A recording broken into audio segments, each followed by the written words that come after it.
In response to the present peak oil crisis, the Traditions to Transition project is an investigation into how a less oil-intensive life in the past might inform our choices for a more sustainable tomorrow. Young people from Cape Cornwall School worked with older people from the St Just area over a 2-month period to explore their memories and past experiences in order to inform possible solutions for an oil-free future.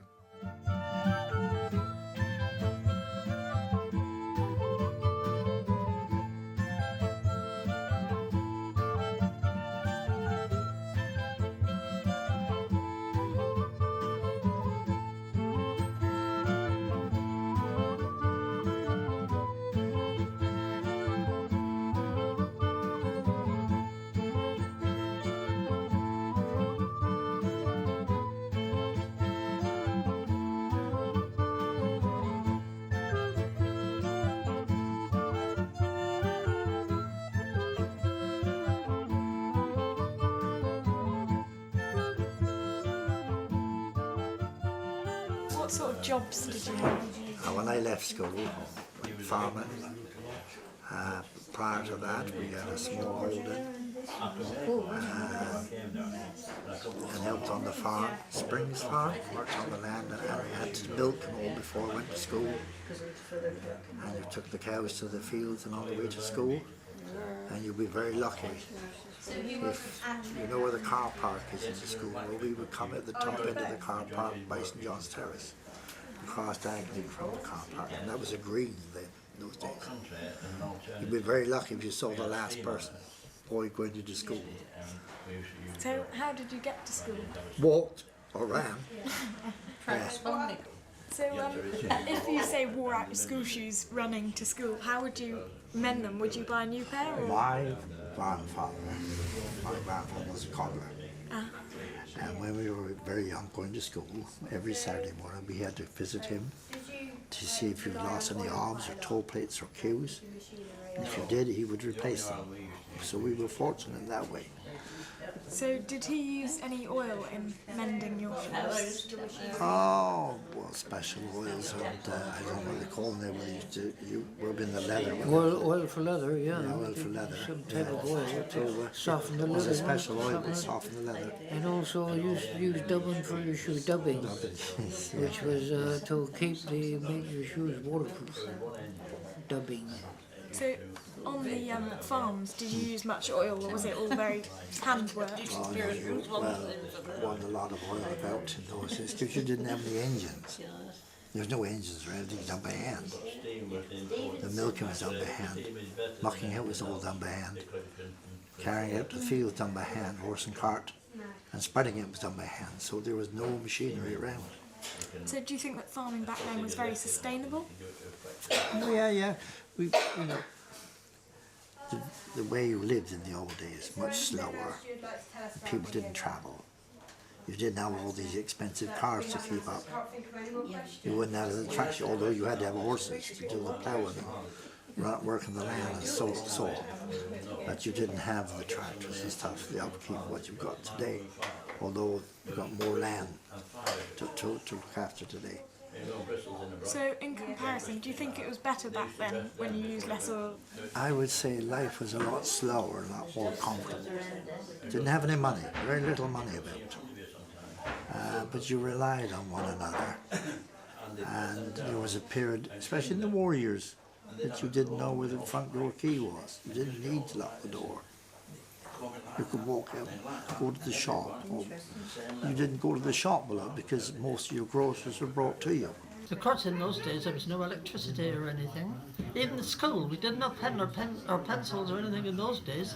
We had a slate. But the teacher there was good and brought on from then. And there were 7 teachers in that school and they were all spinsters. I remember that. And the first dress I ever made, I remember the material plain as anything. It was parva. And that was all done by hand because there were no sewing machines or anything. But that was the school I learned to knit, sew, read, write, all those things. I loved school every minute of it. Before machines come in, basically, it was hand drilling. And you see some old morning pictures of one chap working on his own, or one lad holding the drill and two people with like 10-pound hammers or 14-pound hammers hitting it. So you can drill up, you can drill sideways, or you can drill down.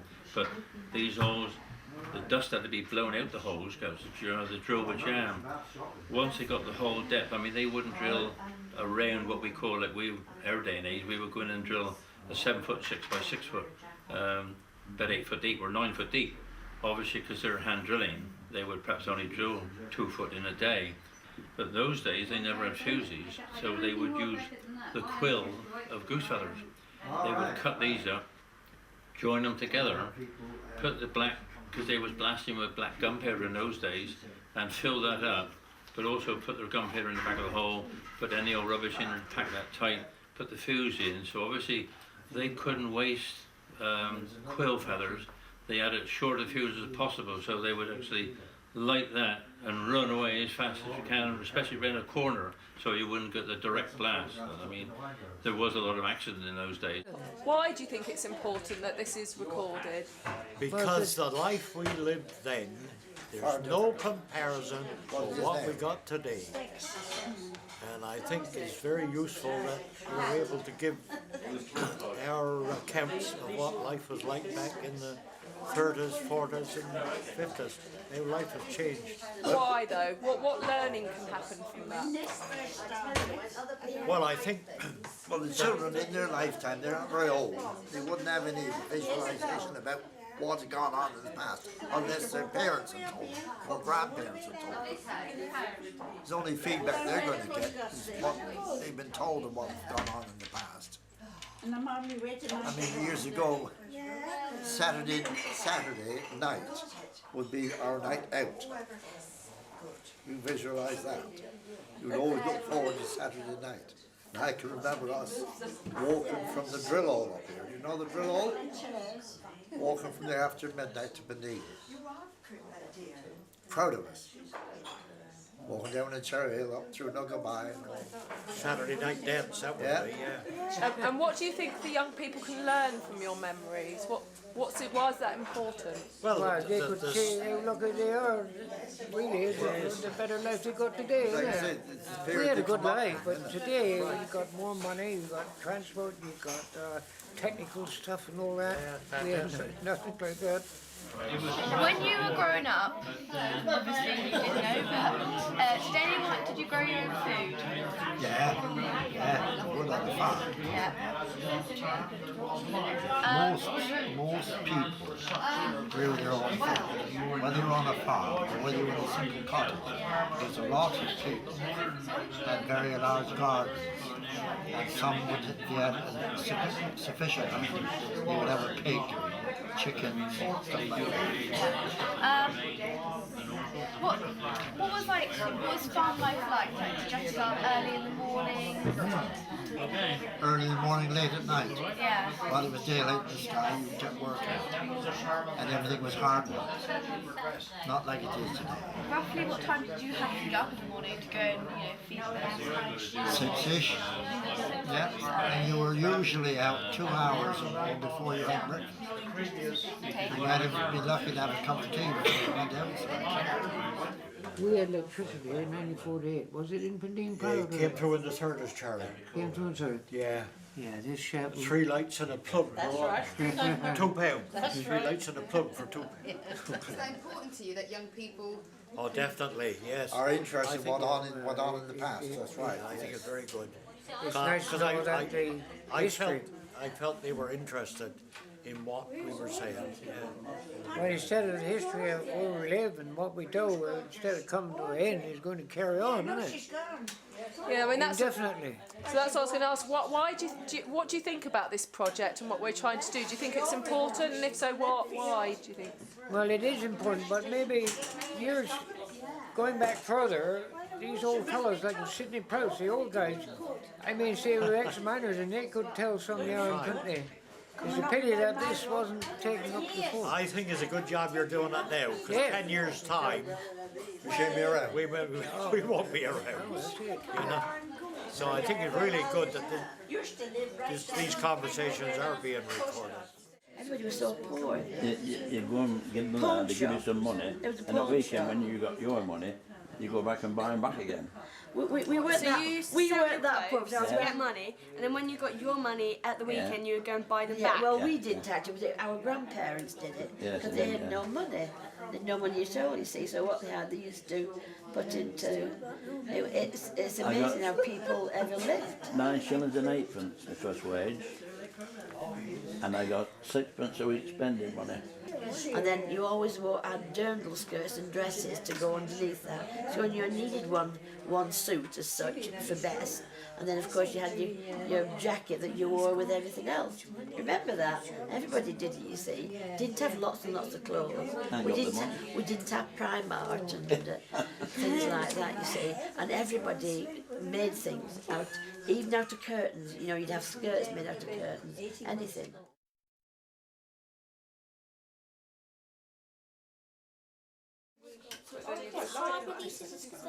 They're very long. We carried out a series of traditional craft workshops with the local community to learn new skills and increase awareness of how these techniques have a more positive effect on the planet we live on. It's great fun, isn't it? Are you having fun? We're making little, what were these called? Suffolk somethings. Are you enjoying yourself? Yes. Yes. Concentrating. And are you doing the workshop with your daughter? Can you explain Yes. that? Yes. It's a mother and daughter's Weird. sewing workshop. Look, I kind of oversewn it. Oh, okay. When I'm Alright, that's okay, we'll help you. oversewn And we're making bags for the children are making these Suffolk, what are they called? Suffolk puffs, that was it. Those We're are going the to ones I've made put them so onto the bags. And we're getting mother and daughter time and sewing at the same time. Yes. Isn't that lovely? I think people are having a go to transform clothes that they've got and fabric that they've got that's been sitting around for years to try and make it look like something a bit more interesting. And why do you think they're doing that?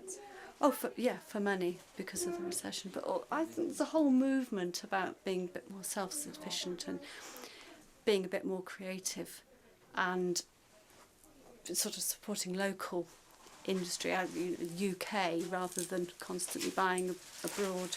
How would you inspire the new generation of young people to do and mend or be creative with clothes and stuff rather than going to Primark or Topshop and those places? I think they need to see the pleasure in doing something for themselves. I think they need to learn that, and they need to learn that when they're very little. Instant gratification is very much the mode, isn't it, for young people? It's something I'm not a great sewer, but probably I've always used that as a bit of an excuse, really. It's a bit like growing vegetables. You think actually, if you had to do it, you probably could find that you could do something. But so it's, I love fabrics and things, but I've never really done anything with it. But my daughter that's come today, her grandmother is really she's made them a couple of jackets that she's just put various different things onto them, and they love them, and they've got really inspired by what she does and what she uses. So she was really excited. It's just exactly what she's into at the moment. So, well, seize the moment.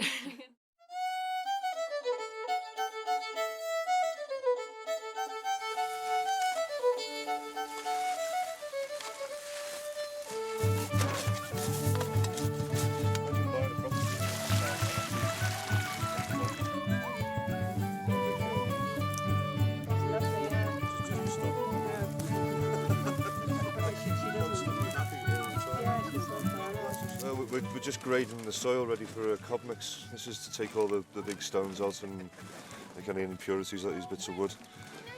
And it just enables us to get a nice smooth mix.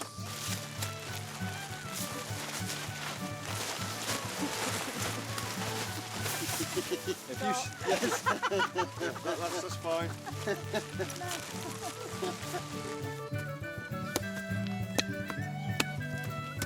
The earth shrunk back.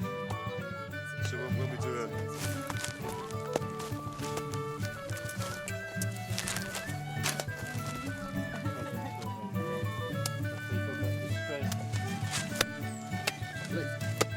that's a good noise.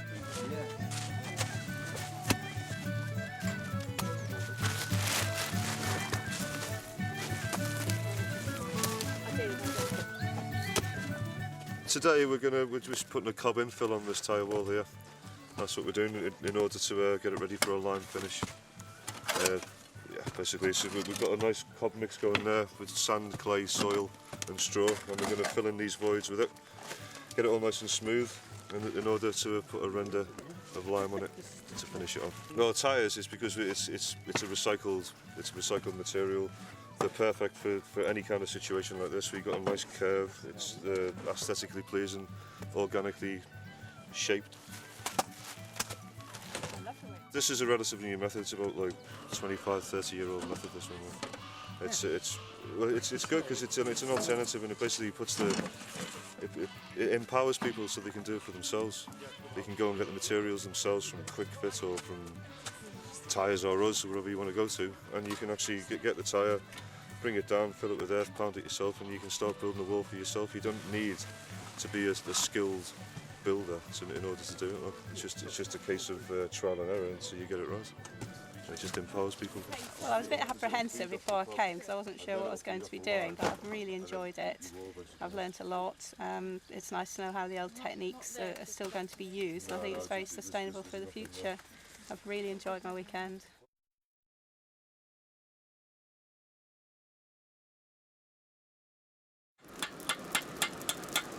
Like this to curl it up. I'm Lisa, and this is Ollie, and we're going to teach you blacksmithing today. Okay, so I've got this shape now. Right, this is a 2.5 pound hammer. Okay, and this is my hammer that I use every day, and this is one like Ollie uses every day. So this is quite a traditional pattern of hammer for a blacksmith to use. Yeah. See how quick it happens? You can get your leg up against the back of the tongs as well. How did you find blacksmithing? Really interesting. I think I want to become a blacksmith. Oh, so what did you find interesting about it? I like smashing the hammer down on the metal, melting it. That's alright, let's have a look. You're laughing, that's good. It's not. Okay, get it on here, we'll flatten it out then. So, in terms of sustainability, what do you feel you learned from doing this blacksmithing? Yes, quite sustainable. A lot more sustainable than having big factories. Uses a lot less energy to do. Nowadays we take stuff for granted, like brand new, and like today we buy new ones. If it breaks, then we just go to the shop and buy a new one. But like in those days, there weren't shops that sold them, so they had to get them fixed. With the credit crunch and everything, they can't keep going out and buying things like that. I think it's quite handy because it's actually not using oil apart from like the coal and stuff, and it's quite good that they make their own tools so then they don't have to go buy them. And I think it's important for like young guns to like know how to use the things like that in case like we ever run out of our technology and have to go back to the way of living. It's quite scary at first because it's all hot, but afterwards it feels quite good because you've made something that you don't usually make. It's good that the tradition's still going of blacksmithing. Here you go. Thank you. Here's my hook. Do you do many things like repairing farm machinery, or is it more artistic type stuff?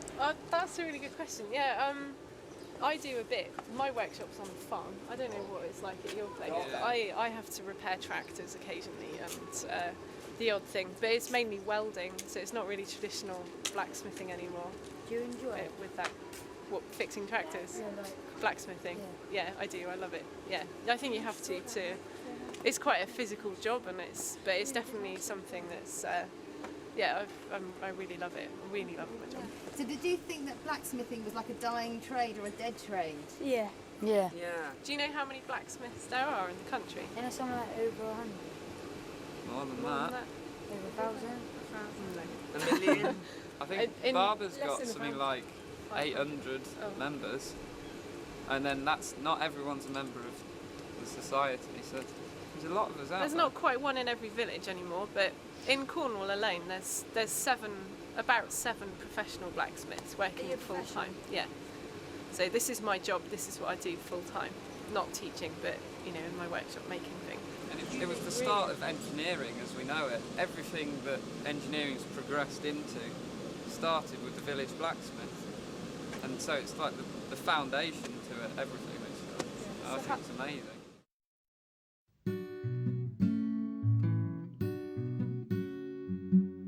Young and older people really enjoy learning from one another and making connections, which in turn strengthens the community in which we all live. Our project has allowed us not only to learn new skills, but also have the time to reflect on where we have come from, where we are today, and where we can go in the future. Did you think that when we were suggesting to do some interviews with older people, did you think it was going to be boring? Yeah. A bit, yeah. Yeah, I thought they'd just waffle on about, oh, it was like this in the olden days, but it was really interesting, yeah. I think it's quite interesting because they talked about stuff which isn't going on now. So you're learning from the past.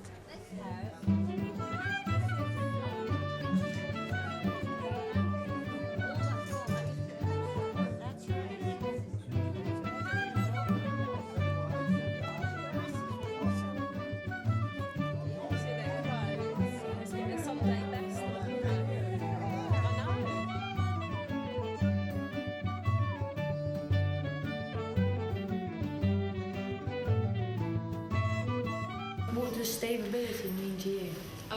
Things that can be used and then used again.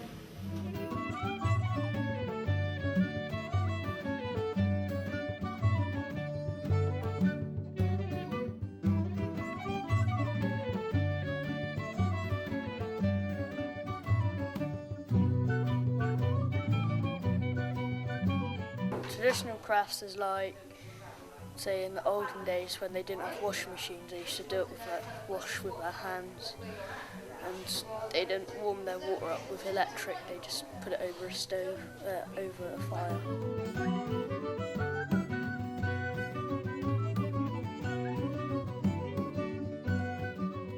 I think sustainability is sort of a way of living that we can keep doing for years to come. So it's sort of like not burning too much fossil fuels and not using up the world's resources too quick.